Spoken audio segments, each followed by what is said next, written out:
Greetings, scholars. Welcome to Unit 4, where we talk about marketing strategy as it relates to segmenting and positioning the market. So let's start off by a refresher about what the market is. The market is the group of people who are willing to or able to buy our products and services. So when we start to talk about segmenting, we're breaking down the market based on the customer needs. Okay? It is important that as we're breaking down this market, that marketers are taking a look at making sure that we are meeting the customer's needs. Okay, so that's what a company's market is. Now, the market ranges from generic markets to product markets.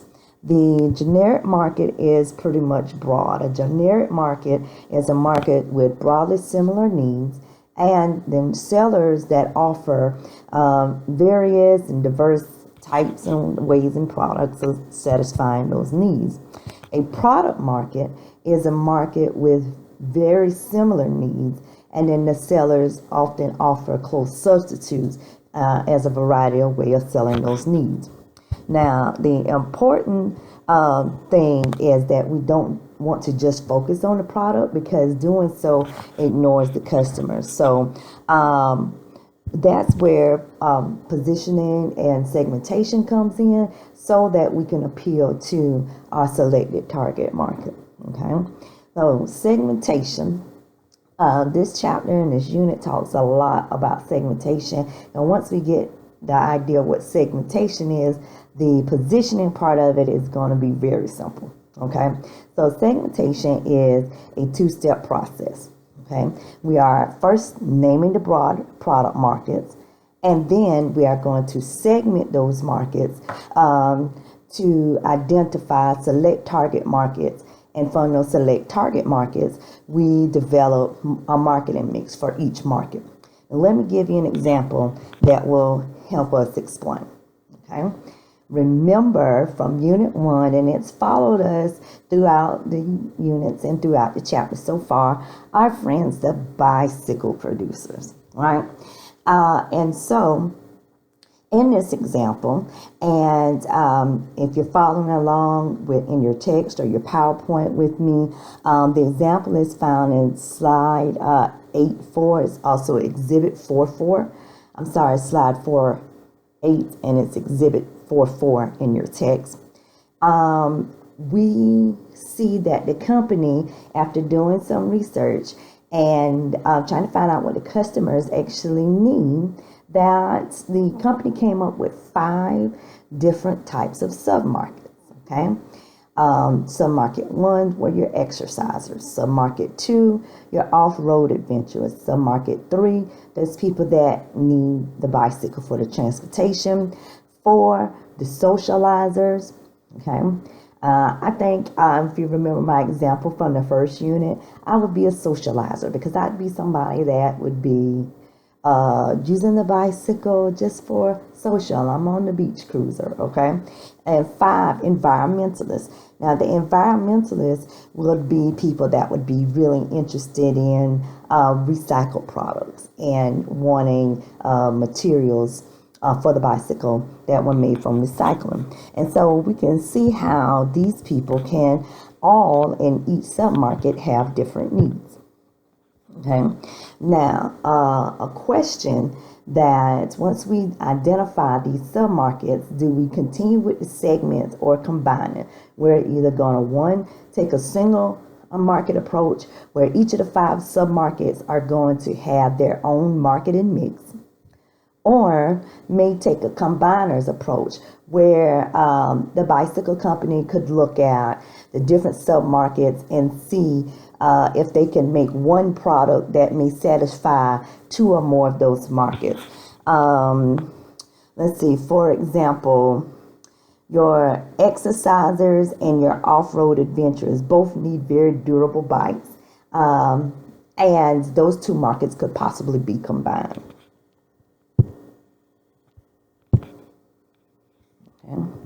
Other ways that we can do some segmentation is looking at, continuing along with looking at what the customer needs, is to look at some behavioral dimensions. Okay, so in doing so, there are a couple different behavioral needs that we could look at for a customer. Okay, so first of all, let's refresh what the needs would be. Okay, for example, for a customer need could be economic, it could be functional, it could be psychological. Okay? One way to segment the market is to look at the benefits sought for a customer. Okay, and in benefits sought, we're thinking about what does the customer need the product to do for them. The example that your text uses is is buying a car. Okay, and maybe buying a hybrid car. A customer needs a car with good gas mileage. In a situation like this, maybe look, style, or speed might not be the most important. This could be somebody that commutes to work and has a long drive and is more interested in gas mileage. Another example, if you remember our little friend here from Unit 1 also, is that this little guy is in an advertisement for cough syrup. And basically, these little remedies products, it's a couple of different ones here, and a selection will be based on what is needed for the customer, which range from cough to fever, runny nose and stuffy nose, and a pain reliever. So depending on what we need this product to do, we would select which product that we actually need to buy for this little guy. Same thing there. Okay. Rate of views is another way that we could segment our consumer market to, based on the use of the product, heavy or light non-users, and this could affect the quality and the price of the product as well. Okay. Brand familiarity. Now, it can range. There are 5 degrees of brand familiarity, ranging from insistence to rejection of the brand. When a customer has brand insistence, the customer insists on having this product, and if they can't find it, they will search for this brand until they find it. They will go searching for it. We also have brand preference. And an example of brand preference is, I prefer Pepsi over Coke. Okay, that is my preference. However, if Coke is the only thing available, I will accept Coke and I will drink Coke because Pepsi isn't available. We also have brand non-recognition, where the customer is just unfamiliar with the brand and does not recognize it at all. And what no marketer wants is brand rejection, is that the customer rather, will have a total rejection of the brand and will not buy. I do have one brand that I have a rejection to, that I refuse to buy, and because of that, they get 0 sales from me. And along with in this discussion, another way to segment it is by the customer information needs. Some customers need a lot of information for a product, and some do not. Some customers are very involved in the purchase decision. And you see this a lot with customers who are making large purchases, maybe an expensive appliance or a house or a car. And then there are other customers that just want to go in and buy and get what they need and not have to have a lot of information. And these people have done their research in advance. Okay. Another dimension for segmentation is by location or geographic dimensions.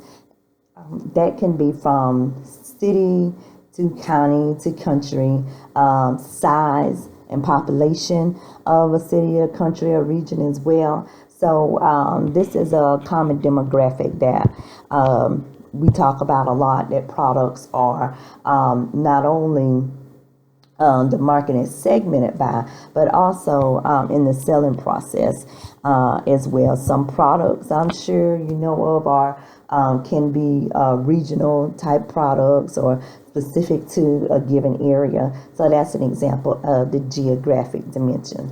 And your text also reminds you and gives you a review of what those demographic dimensions look like as far as income, gender, family size, education, income. I've mentioned income already, or your ethnicity or social class, are the demographic segmentation that we often use. Okay. Businesses use segmentation as well, from the type of relationship between the buyer and seller, type of customer, the type of business it is, whether it's a for-profit or non-profit or even a government entity, and purchasing methods is another way that the business market is also segmented. Some businesses require a process that requires approval, as far as writing a requisition and those kind of things. Some businesses transactions are not that complicated, so it just depends on the business itself. And then again, the marketing research is going to tell the customer, will tell the marketer rather, which customers fit into those categories. So when we're selecting important segment dimensions, is two different types to think about: your qualifying and your determining dimensions. Your qualifying dimensions are going to be those that are relevant to including a customer type in a product market. Your qualifying dimensions also help identify core benefits for the consumer. Your determining dimensions affect the customer's purchase of a brand or product and can be further segmented. Okay. Right now, positioning helps marketers to differentiate the marketing mix, to try to meet a customer's needs better than a competitor's, and help build a competitive advantage. A competitive advantage is the thing that we do best. What is it that we do best? Okay, what is it about our product that stands out from the competition? Okay. And in this, we start to see the differentiation piece come into it. So marketers will communicate what that thing is so that their product will stick out into the market. In positioning, you want to think about how do marketers position the product and their brand in the mind of their consumers. You want to be, if your product, if you have done your research and you have very well defined your target market, and your product is designed around meeting the needs of these people, your product will be in the top of the mind of the consumer. Okay, so positioning includes how consumers think about a brand in the market. And positioning also relates to where the product is positioned among the competitors. Your text uses Rolex, for example. Okay, now Rolex is positioned pretty high in the market. First of all, price-wise, but the price and positioning are related to the quality and the value associated with the brand. Okay, another example. I don't know about you guys. I don't own a Rolex, so let's use an example that a brand that we probably are very familiar with and we all use, just Walmart. Okay, Walmart has positioned itself in a way to be a low-cost provider. So when a customer thinks about everyday things, Walmart is a place that consumers think to go. Another example, and earlier in the text, in Unit 2 to be exact, Geico came up. Geico has also positioned itself in the market for customers to think of the insurance company as a low-cost provider, and has communicated those things in their communication. So in a customer's mind, if quality, low price insurance is what I'm looking for, a customer's probably going to think of Geico. Okay, and just as a recap, now we look at, as marketers, segmenting and positioning the market to look at opportunities, new opportunities, especially for new products, and new opportunities and ways to reach our customers and satisfy their needs.